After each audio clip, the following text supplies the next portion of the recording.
Verdade. Doutor, quem faz o uso de hormônio, no caso da reposição hormonal ou no caso de estética, quais os principais riscos após a retirada desse hormônio?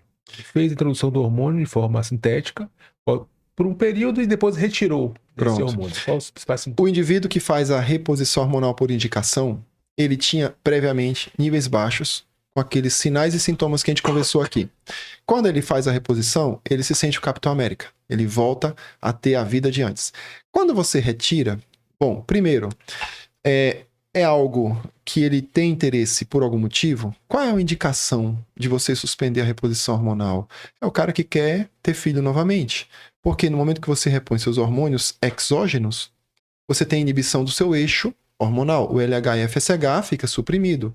E um desses hormônios, que é o FSH, ele é muito importante para a produção dos espermatozoides. Então, de certo modo, a terapia hormonal inibe a sua produção de espermatozoides e inibe a sua produção endógena de testosterona.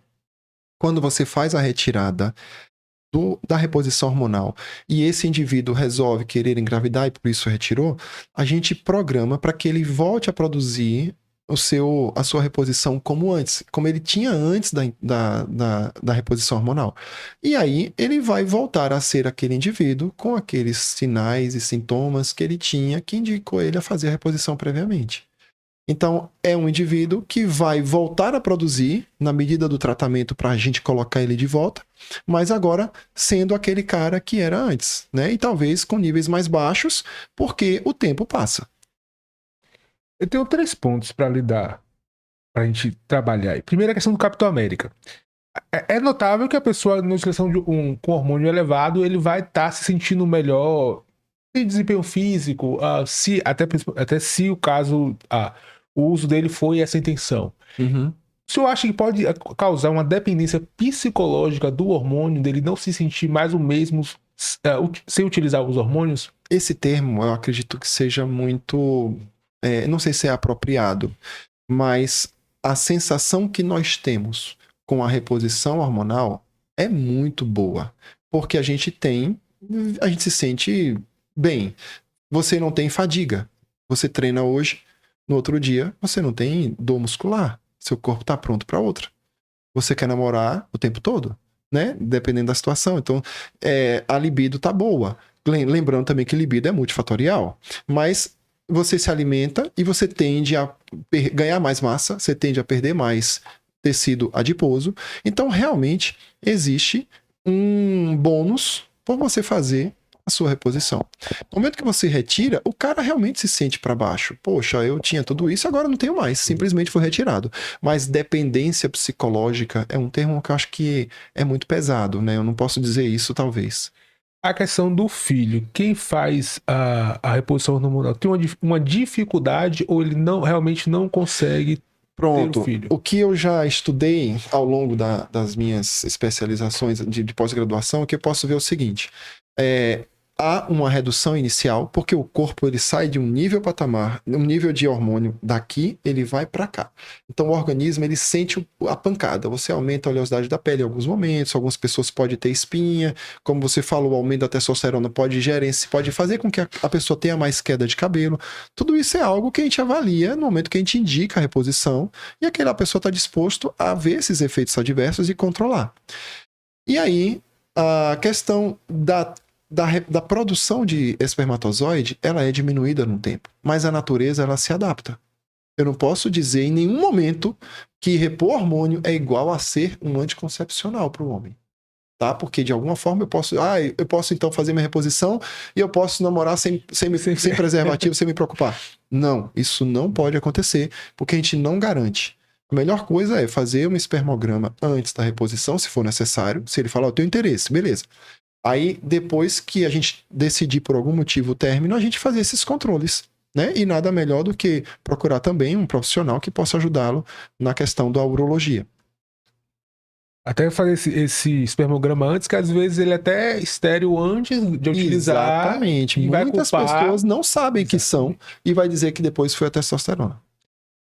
Doutor, a utilização, né, de uma testosterona endógena, Exógena. exógena, perdão, principalmente de forma prolongada né? Tipo, ou o corpo tá recebendo esse hormônio de fora e vai parar de produzir de forma natural. Sim. Ou pelo menos diminuir, no caso. Sim. Pode causar atrofia testicular? Essa é uma reação que é comum acontecer quando você faz o uso prolongado. Todo indivíduo que está na andropausa e ele mantém a reposição hormonal, que é o indicado para a vida toda, há uma tendência dele ter uma diminuição testicular. Isso é natural. Tá? É uma inibição que ocorre do eixo LH-FSH e há uma tendência do testículo em ficar um pouco menor. Mas esteticamente é quase imperceptível. Acho que nenhuma mulher vai reclamar. Doutor, o que a medicina integrativa faz de diferencial no acompanhamento do uso de quem faz hormônios? Boa pergunta. A gente não se atrela apenas aos hormônios. A gente tem que dar ao paciente todos os recursos para que ele possa ter a excelência no tratamento. É um paciente que precisa aprender a mudar a chave. E essa mudança de chave é o que nós tentamos consertar e ajudar o paciente. Nada melhor do que você entender que você precisa mudar e ter um profissional que te ajude nessa mudança, tanto nos pilares de saúde, como na questão da reposição, né? Rapaz, hoje foi pegado, viu? Você que gosta, ele tava já pensando aí. Sim, Tá nessa idade ainda não, você tem só 30 anos só. Tá novinho, tá no auge, tá no auge. E quando ele falou sobre a questão do gás, que já não é mais o mesmo, eu sou assim, eu faço jiu-jitsu, né? E aí, às vezes um menino mais novo lá, rapaz, no meu final eu já tô morto, já tô aqui assim, já tá todo mundo bem, tranquilo. Eu desmaiado assim, em um canto, pensando, meu Deus, preciso de ar aqui. Verdade. Não tá fácil não. Vamos de mitos e verdades? Bora lá. Essa daqui já foi falado um pouquinho aqui.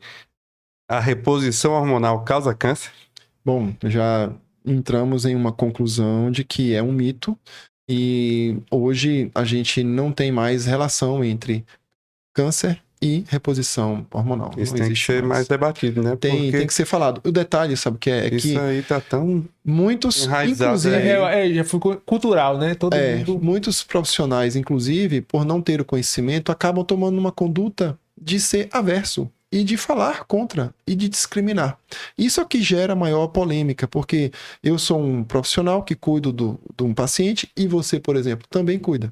Então eu falo para ele, olha, os estudos estão dizendo isso, aquilo, outro. Aí você fala, não, isso dá câncer, não vai nesse médico não. E você é outro cara com propriedade. Então acho que a cultura dos médicos, a cultura nossa precisa sair um pouco da caixa, né? E pensar de uma maneira que a evolução médica está acontecendo, a gente está aí, todo mundo precisa reestudar, reaprender. E isso é uma coisa que eu, graças a Deus, tenho isso, né? Sempre... Senão não estaria há 6 anos para cá mudando com outro conflito, outra região de interesse para mim. Que eu acho que foi um dos motivos que me fez, foi eu mesmo, né? Minha saúde estava em jogo, eu precisei mudar e vi que isso era positivo para os outros. Então isso me fez mudar. Às vezes eles precisam desses estímulos também, né? Para estar aprendendo aí. Depois que começa, nunca mais pode parar. A reposição hormonal, o ideal é que enquanto você estiver fazendo o uso dela, você está recebendo os benefícios dela. No momento que você decide parar, você vai voltar ao patamar que você tinha antes da reposição. Então hoje eu penso, eu vou fazer minha reposição hormonal sempre que possível. Eu vou estar sempre fazendo. Porque eu vejo o quanto que ela me trouxe de bom, de saúde, e eu não vejo motivos para parar.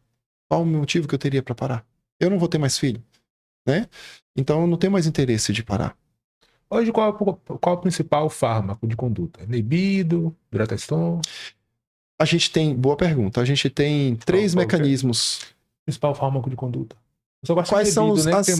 A gente tem hoje o gel de testosterona, a gente tem hoje as injeções, que dentre elas tem a Nebido, a Testo, Hormos, várias outras comerciais que tem por aí, que né, são vários, e a gente tem o implante hormonal, tá?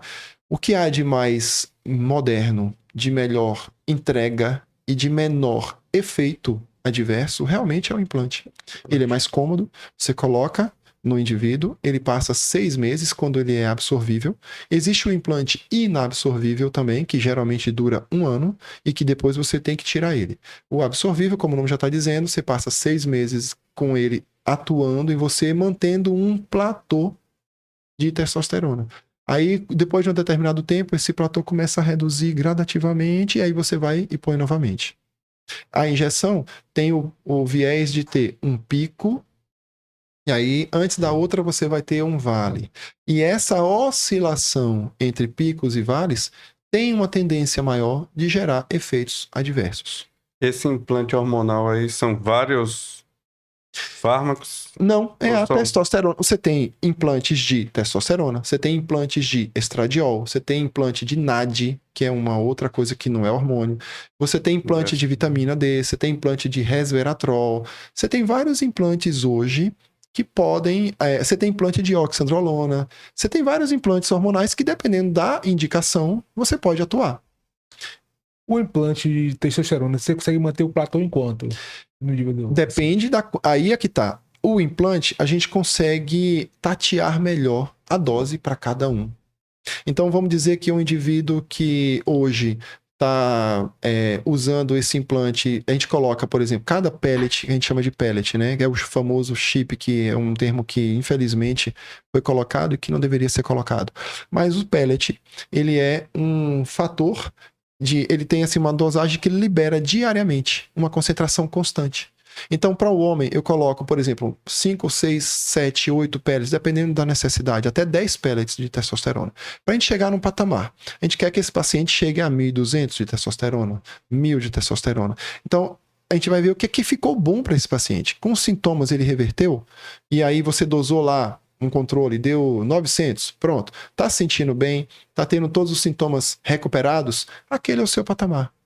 Se o próximo você vai colocar e o seu valor não foi, a sua clínica não foi favorável, olha, eu ainda estou sentindo isso, eu estou querendo melhorar aquilo, a gente vai ajustando a dose. E ele é muito mais fiel a uma condução melhor.